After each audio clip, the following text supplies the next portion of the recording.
"Mom, figure it out. Not my problem you're sick," my own daughter said before hanging up on me. I stared at my phone, holding 333 million in lottery winnings, and smiled. Ashley had just failed the most important test of her life, and she didn't even know it. If you're watching this, subscribe and let me know where you're watching from. You're probably wondering how a 67-year-old grandmother from Ohio ended up with a fortune this size, testing her own children like some kind of twisted fairy tale. Well, let me take you back to where this all started. 3 weeks ago on a Tuesday morning that changed everything. I'm Sandra Williams, and I've been buying the same lottery numbers for 15 years, my late husband's birthday, our anniversary, and the day my grandson Jake was born.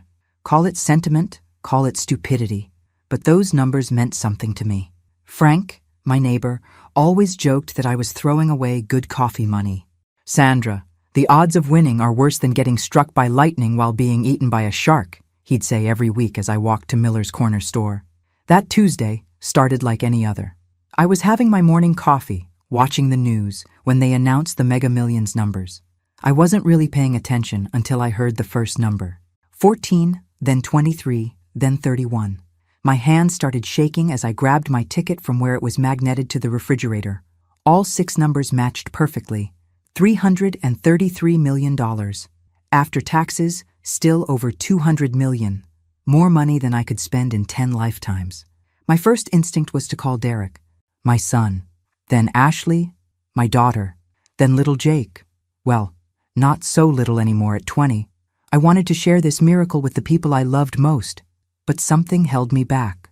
Maybe it was the memory of last Christmas, when Ashley made that comment about finally getting some decent inheritance when the old lady kicks the bucket. Maybe it was Derek's constant hints about me downsizing because the house is too big for just one person. Or maybe it was pure intuition, but I decided to wait. For 3 weeks I kept the secret. I met with lawyers, financial advisors, set up trusts. I planned carefully, and then I decided to conduct a little experiment. If my children truly loved me, they'd help me when I needed it most, right? Even if they thought I had nothing to give in return. The test was simple. I would call each of my children, tell them I needed help with money for my heart medication, and see what happened. The medication story wasn't entirely false. I do take heart pills, and they are expensive. But with my new fortune, money was no longer an issue. Love, however, was about to become one. But that phone call with Ashley wasn't even the worst part of my test. Derek's response was somehow even more crushing than his sister's. When I called him with the same story about needing help with medication costs, he didn't even let me finish explaining. "Mom, I can't keep enabling this behavior," he said, using that condescending tone he'd perfected since becoming a bank manager. "You need to learn to live within your means." Enabling this behavior? I almost laughed. The woman who'd raised him and his sister alone after their father died, who'd worked double shifts at the diner to pay for their college educations, was being lectured about money management by a man whose student loans I'd quietly paid off 5 years ago. "Derek, I'm not asking for much, just enough to cover my medication until my Social Security check arrives." I kept my voice steady, though inside I was already grieving for the son I thought I knew. "Look, Mom, this is exactly what Ashley and I were talking about. You're getting older, and maybe it's time to consider some changes. Have you looked into those senior communities we mentioned? They handle all your medications, meals, everything Ashley and I were talking about, so my children had been discussing my future behind my back. How thoughtful of them. "Let me think about it," I said, though I'd already heard enough. But Derek wasn't finished delivering his lesson. "And Mom, I'm going to have to block your number for a while. Ashley thinks we're being too soft, and maybe she's right. Sometimes tough love is what people need to face reality." The line went dead. My own son had just blocked me rather than help with a prescription. I sat in my kitchen, the same kitchen where I'd bandaged Derek's scraped knees and helped him with homework, where I'd celebrated Ashley's good grades and comforted her through her divorce. The lottery ticket was still on my refrigerator, worth more than this entire neighborhood, and my own children wanted to ship me off to a nursing home rather than help with medication. But Jake, my grandson Jake, had always been different. He was Ashley's son, but somehow he'd inherited none of her selfishness. He was the one who called just to check on me, who remembered my birthday without Facebook reminders, who still hugged me tight when he visited. Surely he would pass this test. I dialed his number with trembling fingers. He answered on the second ring, and I could hear road noise in the background. "Grandma Sandra, what's up?" His voice was warm, genuinely happy to hear from me. "Jake, honey, I hate to bother you, but I'm in a bit of a pickle." I explained the same story about needing help with medication costs. There was a pause, and my heart started to sink. Then he said the words that changed everything. "How much do you need?"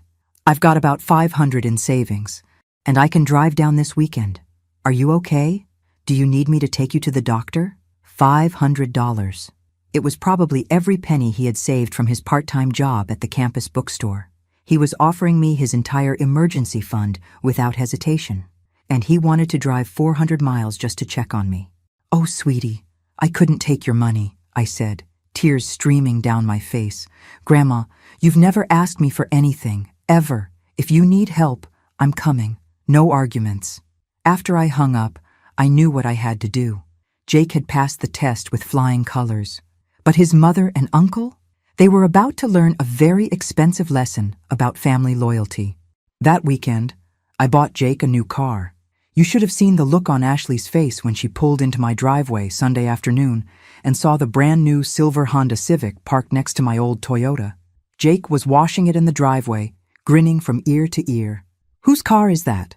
Ashley asked, getting out of her Mercedes that I knew for a fact she was behind on payments. "Mine!" Jake called out, dropping the sponge to come give me a hug. "Mom, Grandma bought it for me. Can you believe it?" I watched Ashley's face cycle through confusion, suspicion, and finally anger. Her perfectly styled blonde hair didn't move in the wind. Hairspray will do that. "Mom, can we talk?" Ashley's voice was tight. "Inside, now." Derek pulled up just as we were heading in, and I could see him taking in the scene. His face went through the same emotional journey as his sister's. We gathered in my living room, the same room where Derek and Ashley had played with their toys 30 years ago. Ashley perched on the edge of my sofa like she was afraid it might contaminate her designer dress. "Where did you get the money for a car?" Derek demanded, having let himself in without knocking. "Last week you were calling us begging for help with prescriptions." Was I begging? I tilted my head, genuinely curious about his word choice. I thought I was asking my children for assistance. Silly me. "Don't play games, Mom," Ashley snapped. "How much did that car cost? 20,000? 25? Where did that money come from?" I settled into my favorite armchair, the one their father had bought me for our 20th anniversary. "Well, I decided not to buy my heart medication this month. Apparently cars for loving grandsons are more important than keeping this old ticker beating."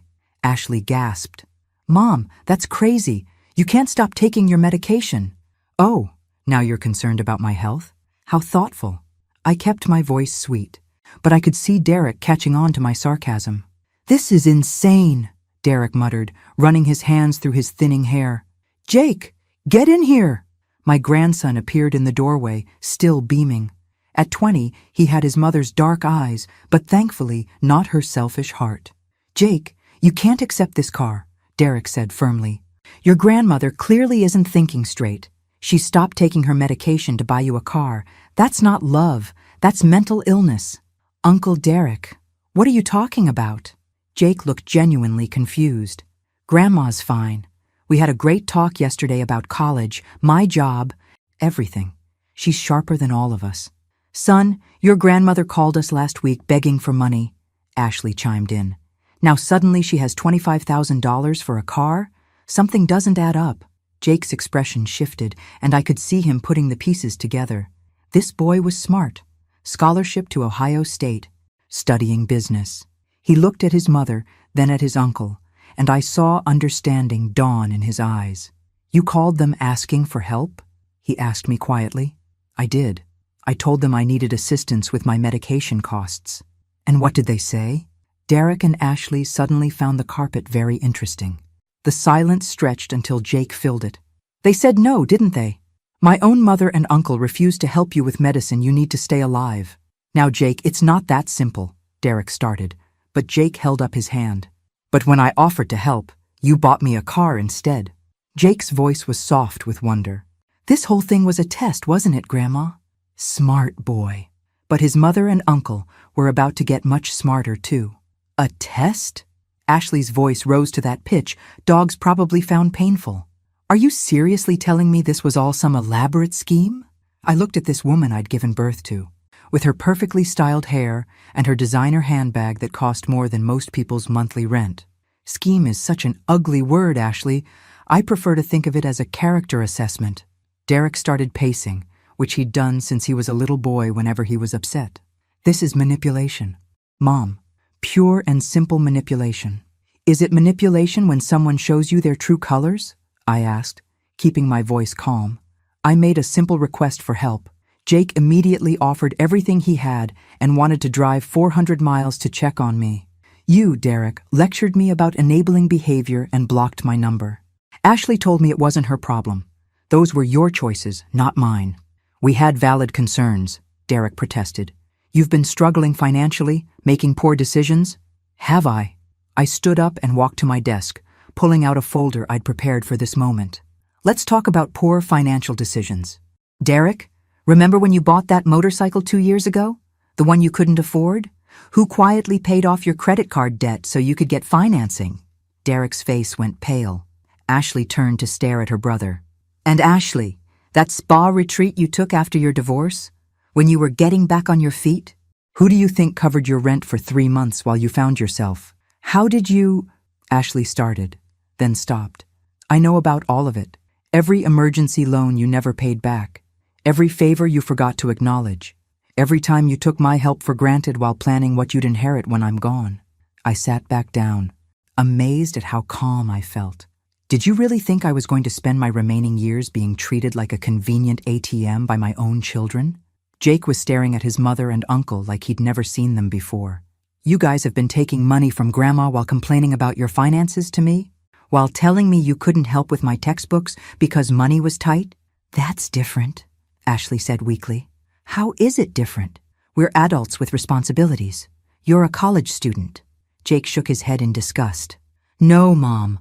I'm a college student with a part-time job and a grandmother who taught me the value of working for what you want. Unlike some people, Ashley was crying now, but I suspected they were tears of frustration, not remorse. Mom, I apologize if we seemed ungrateful, but you have to understand our position. I'm a single mother. Derek has his own expenses. You have champagne taste on a beer budget, I said simply. And you've both been supplementing your income with my generosity for years while treating me like a burden. So what now? Derek asked, his voice bitter. You're cutting us off? Choosing Jake over your own children? I'm choosing kindness over entitlement. Jake has never asked me for anything. Yet when I needed help, he offered everything. You've both asked for plenty, but offered nothing in return. The room fell silent except for Ashley's sniffling. Finally, Jake spoke up. Grandma, can I ask you something? His voice was careful, like he was handling something fragile. Of course. Sweetheart, just how rich are you? And that's when I decided it was time for the second phase of my plan. I smiled at my grandson, this young man who'd proven himself worthy of trust when his own mother and uncle had failed so spectacularly. Jake, what would you say if I told you that your dear old grandmother won the lottery 3 weeks ago? He blinked. I'd say that explains the car. Derek snorted. Mom, be serious. How much could you have won? A few thousand? Maybe 10,000? Try again. Ashley stopped crying, suddenly very interested in our conversation. What do you mean, try again? I walked back to my refrigerator and returned with the lottery ticket, the one that had been hanging there for 3 weeks like a perfectly ordinary piece of paper. I handed it to Jake. Read the numbers, sweetheart. Jake looked at the ticket, then at me, then back at the ticket. His face went completely white. Grandma, this is the winning numbers for the Mega Millions jackpot from 3 weeks ago. I finished gently. $333 million. Derek lunged for the ticket, but Jake pulled it back. Uncle Derek, don't. Let me see that, Ashley demanded, but I held up my hand. The ticket is just a souvenir now. The money has already been claimed, invested, and placed in trusts.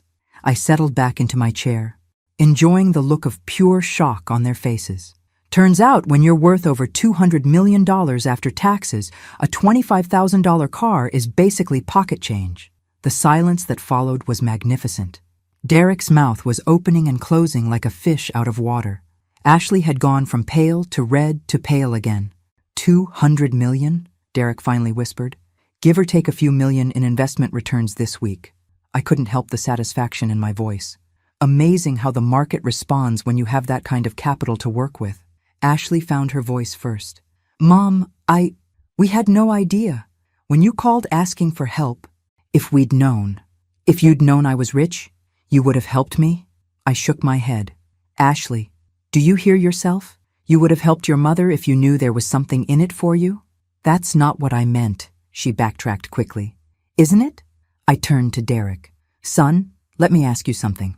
If I were still living on my small Social Security check and needed help with medication, would you help me? Derek's pause told me everything I needed to know. I see. I stood up, suddenly feeling very tired. Well, I think this conversation has been illuminating for everyone. Mom, wait, Ashley said desperately. We need to talk about this.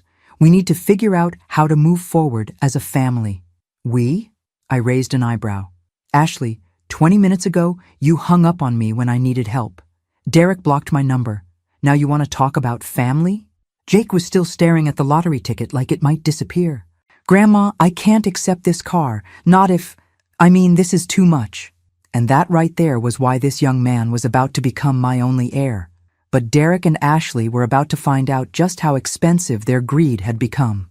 Jake, sweetie, you offered me everything you had when you thought I needed help, I said, reaching over to squeeze his hand.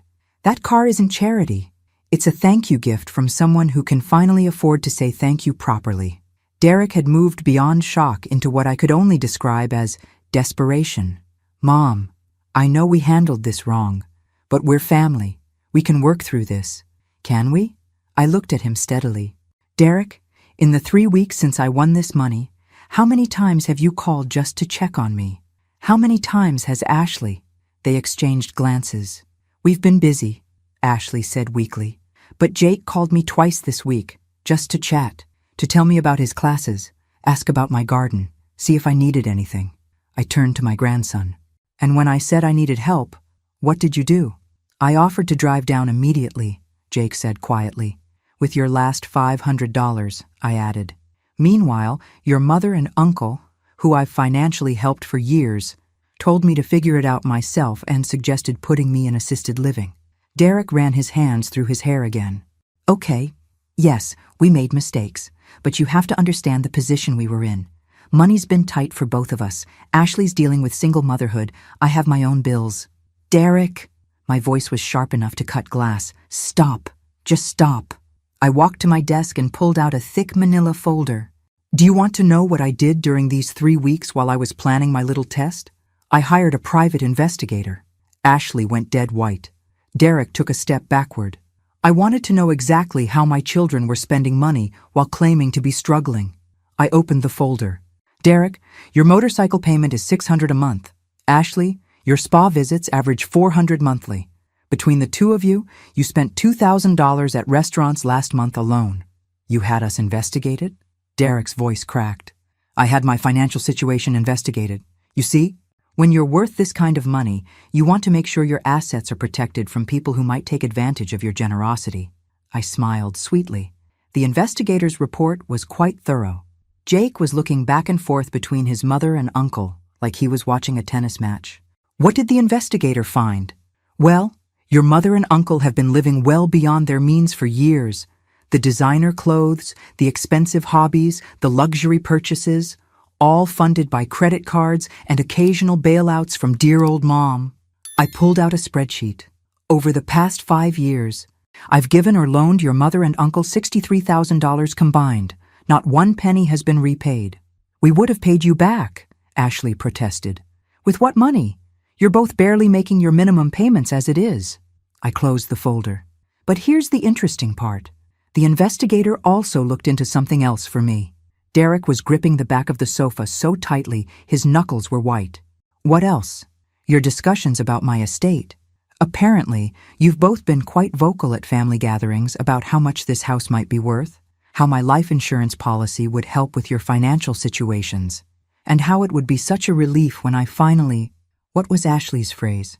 stopped being a burden and made you both rich. The silence that followed was so complete, I could hear the old grandfather clock ticking in the hallway. Jake stood up slowly. You said that about Grandma? Mom? How could you? But I wasn't done yet. The real revelation was just beginning. The investigator also discovered that Derek has been telling people I'm developing dementia, I continued, watching my son's face crumble. Apparently, you've been setting the groundwork to challenge my mental competency should I ever change my will. Jake whirled around to face his uncle. Uncle Derek, please tell me that's not true. Derek's silence was answer enough. Oh, but it gets better, I said, pulling out another document. Ashley, you've been researching guardianship laws, not out of concern for my well-being, but because you found out that if I'm declared incompetent, you and Derek could potentially gain control of my assets as my closest family members. Ashley's face had gone from red to gray. Mom, that's not... Save it, dear. I have documented evidence. I held up my phone. Amazing what technology can do these days. The investigator gathered quite a comprehensive file on both of you. You had us followed? Derek's voice was barely a whisper. I documented my children's behavior toward their elderly mother. Yes, including the conversation where you both discussed how much easier your lives would be if I had a stroke or heart attack. I set the phone down gently. That was particularly enlightening. Jake sat down heavily in the chair across from me. I think I'm going to be sick. Don't worry. Sweetheart, the good news is that your inheritance is secure. I smiled at him. The bad news for your mother and uncle is that I've taken steps to protect myself and my assets from any future manipulation attempts. Derek found his voice. What kind of steps? Well, first, I've had myself thoroughly examined by 3 different doctors and a psychiatrist. All have declared me completely mentally competent. Those reports are on file with my lawyers, along with detailed video testimonies about my decision-making process. I was rather proud of my thoroughness. Second, I've restructured my entire estate. Jake is now my sole heir. Ashley made us sound like a wounded animal. And third, I continued, enjoying their horror, I've decided to have a little fun with my newfound wealth. Derek, Ashley, you're both going to experience firsthand what it feels like to lose everything. What do you mean? Ashley asked, though I could see she already suspected. Your creditors received some very interesting phone calls this morning. The color drained from both my children's faces so quickly I thought they might faint. Mom, what did you do? I paid off all your debts, I said simply. Derek's motorcycle loan, Ashley's credit cards, both of your car loans, all of it. Ashley grabbed Derek's arm. Wait, that's good news, right? Mom, thank you. I didn't pay them off as gifts, dear. I leaned back in my chair, feeling more powerful than I had in years. I bought all your debts from your creditors. Every single one. Derek was doing rapid calculations in his head. You can't do this. There are laws about predatory lending, family exploitation. Actually, there aren't any laws against purchasing legally held debt, even from family members. I'd done my research thoroughly. My lawyers assure me this is completely legal. Unusual, perhaps, but legal. Jake was staring at me with a mixture of admiration and concern. Grandma, what does this mean? It means, sweetheart, that your mother and uncle now owe me instead of their various creditors. And unlike banks and credit card companies, I have very specific feelings about borrowers who consider their lender a burden. Ashley's voice was barely a whisper. How much do we owe you? Derek, your total debt that I purchased comes to $47,000. Ashley, yours is $52,000. I consulted my paperwork. Plus, the $63,000 you both borrowed from me over the years that was never repaid. Grand total, Derek owes me $78,000. Ashley owes you $89,000.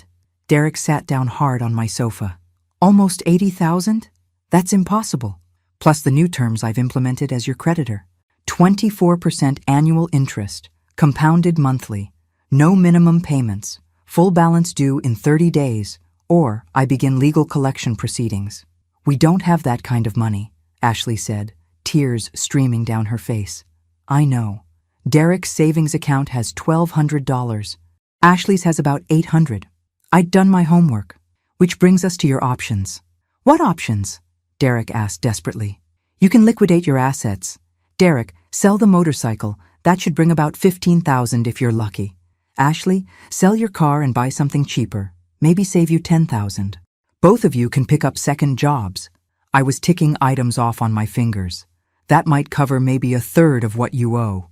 There has to be another way, Ashley pleaded. Actually, there is. I smiled sweetly. You can ask family for help. After all, family supports each other, right? That's what you told me I should rely on. The irony wasn't lost on anyone in the room. Mom, please. Derek's voice broke. I know we messed up. I know we treated you badly. But we're your children. We can make this right. Can you? Because I've been waiting years for you to make things right, and instead, you've just taken more. Ashley suddenly had an idea. Mom, what if we worked for you? We could be your assistants, help manage your finances, take care of the house. I almost felt sorry for her. Almost. Ashley, sweetheart, you want to work for me? I kept my voice gentle, like I was explaining something to a child. The same daughter who told me my health problems weren't her concern wants to suddenly become my caretaker? Derek was frantically making phone calls, trying to reach someone who might lend them money. I watched him with detached interest, like observing a science experiment. Derek, who are you calling? I asked during a pause between his unsuccessful attempts. Anyone who might help us.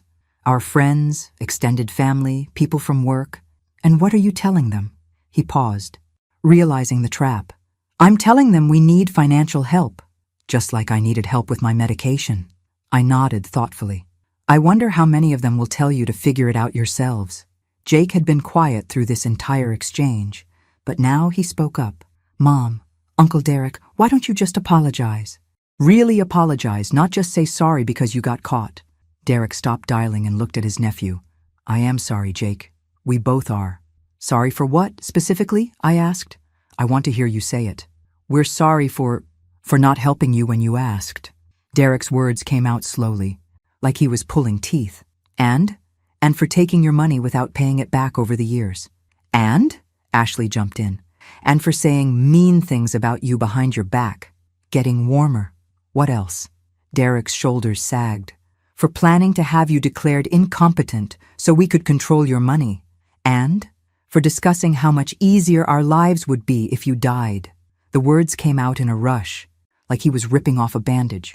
I nodded approvingly. Very good. Now, was that so hard? Does this mean you'll help us? Ashley asked hopefully. Help you what? Pay debts you legitimately owe? Why would I do that? I tilted my head. Ashley, when I needed help with my medication, what did you tell me? Her face crumpled. I told you to figure it out. Exactly. So now I'm telling you both the same thing. Figure it out. Derek's phone rang, and he answered it desperately. Hello? Yes, this is Derek Williams. A pause. No, we're not asking for money for drugs or gambling. We need help with legitimate debts. Another pause. Longer this time. What do you mean? What have I done to deserve help? I'm family. I could hear the voice on the other end getting louder. Derek held the phone away from his ear. They hung up, he said in disbelief. How strange, I commented. Family refusing to help family in need. Who would do such a thing? But I wasn't finished with my lesson yet. The best part was still coming. Derek, Ashley, I have a confession to make. I stood up and walked to my kitchen, returning with a bottle of champagne that had been chilling in my refrigerator. I've been planning this moment for 3 weeks, and I think it calls for a celebration. Jake watched me pop the cork with practiced ease. Grandma, what are you celebrating? The fact that your mother and uncle are about to learn the most expensive lesson of their lives. I poured myself a glass and raised it in a toast. To family loyalty. May it be treasured by those wise enough to value it. Mom, what are you talking about? Ashley asked. Sit down, both of you. I want to tell you about the rest of my plans. I settled back into my chair with my champagne. You see, buying your debts was just the beginning. Derek gripped Ashley's hand. What do you mean, the beginning? Well, Derek, remember your friend Mike from the bank? The one you've been telling about my supposed dementia? I sipped my champagne slowly. Turns out Mike did some research into my finances when he heard you might need help with guardianship proceedings. Derek went very still. What kind of research? The kind that involves public records, lottery winner databases, and financial filings. Mike discovered something very interesting. I paused for effect. He found out about my lottery win. No, Ashley whispered. Oh yes. And Mike, being the upstanding citizen he is, contacted several people at the bank to share this fascinating information. I was thoroughly enjoying their horror. By now, everyone in your professional circles knows that Derek and Ashley Williams' mother won $300 million, and they were trying to have her declared incompetent to steal it. Derek's face had gone completely white. They don't know the whole story, don't they? Because the story they heard is that a loving mother helped her children financially for years, won the lottery, and instead of being grateful, they plotted to have her committed so they could steal her money. I took another sip. How do you think that's playing at your workplaces? Ashley was crying again. Mom, Derek's job, my reputation. Everyone will think exactly what they should think, I interrupted. That you're both greedy, ungrateful people who tried to take advantage of your elderly mother. Jake was staring at me with something approaching awe. Grandma, you orchestrated all of this, didn't you? Orchestrated is such a dramatic word. I simply allowed your mother and uncle to show their true colors, then made sure the appropriate people knew about it. I smiled at my grandson. Jake, would you like to know what you're inheriting? His eyes widened. All of it? Every penny. But more importantly, you're inheriting something your mother and uncle will never have again. I raised my glass once more. A family member who trusts you completely. Derek and Ashley were about to discover that money was the least of what they'd lost. The trust documents were signed this morning, I continued, savoring every word. Jake receives everything when I pass away, but there's more. I've also established a college fund that will pay for his education through graduate school, and a living allowance that ensures he'll never have to worry about money while he's studying. Jake was speechless, but Derek found his voice. Mom, you can't just cut us out completely. We're your children. You were my children, I corrected gently. Now you're just people who happen to share my DNA and my last name. Being family requires more than biology, Derek. It requires love, respect, and basic human decency. Ashley was hyperventilating. What about our futures? We have nothing now. You have exactly what you gave me when I needed help, I said simply. Nothing. I walked to my desk and pulled out one final document. However, I'm not completely heartless. I've made arrangements for both of you. Derek's head snapped up. What kind of arrangements? I've arranged for you to have jobs. I handed him the paper. Derek, there's a dishwashing position available at Miller's Diner, where I used to work double shifts to pay for your college. Minimum wage, but honest work. Derek stared at the job application like it was written in a foreign language. And Ashley, I've spoken to the manager at the local grocery store. They need someone for the overnight stocking shift. Again, minimum wage, but it's employment. You want us to work minimum wage jobs? Ashley's voice was shrill. I want you to understand what it feels like to work for every dollar while people you love treat you like you're worthless. I sat back down, feeling lighter than I had in years. Consider it character building. Jake finally found his voice. Grandma, I don't know what to say. Say you'll use this money wisely. Say you'll remember that wealth doesn't make you better than other people. It just gives you more responsibility to be kind. I reached over and squeezed his hand. Say you'll never take family for granted the way your mother and uncle did. I promise, he whispered, tears in his eyes. Derek made one last desperate attempt. Mom, please. We'll do anything. We'll pay you back every penny. We'll apologize publicly. Derek, stop. I held up my hand. You'll do those things because you got caught, not because you're sorry. There's a difference. I stood up and walked to the window, looking out at the garden I'd tended for 30 years. You know what's funny? If you had just helped me when I asked, if you had shown even basic kindness to someone who gave you life, none of this would have happened. I would have shared my fortune gladly. We can start over, Ashley pleaded. We can be the family you want us to be. I turned around and looked at these two people I had raised, who had shared my holidays, who had taken my money and my love for granted for so many years. No, I said simply. You can't. Because I finally learned something important. You can't buy love, but you can definitely put a price on greed.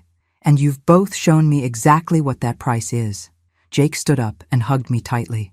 Thank you, Grandma, for everything. For the test, for the lesson, for trusting me. As Derek and Ashley left my house for the last time, I felt something I hadn't experienced in years. Complete peace. My grandson had everything he needed for a bright future, and I had learned that sometimes the most loving thing you can do is refuse to enable the people who take your love for granted. The lottery had given me money, but my children had given me something far more valuable: the knowledge of who truly deserved my trust. And that, my friends, was worth every penny. Thanks for listening. Don't forget to subscribe and feel free to share your story in the comments. Your voice matters.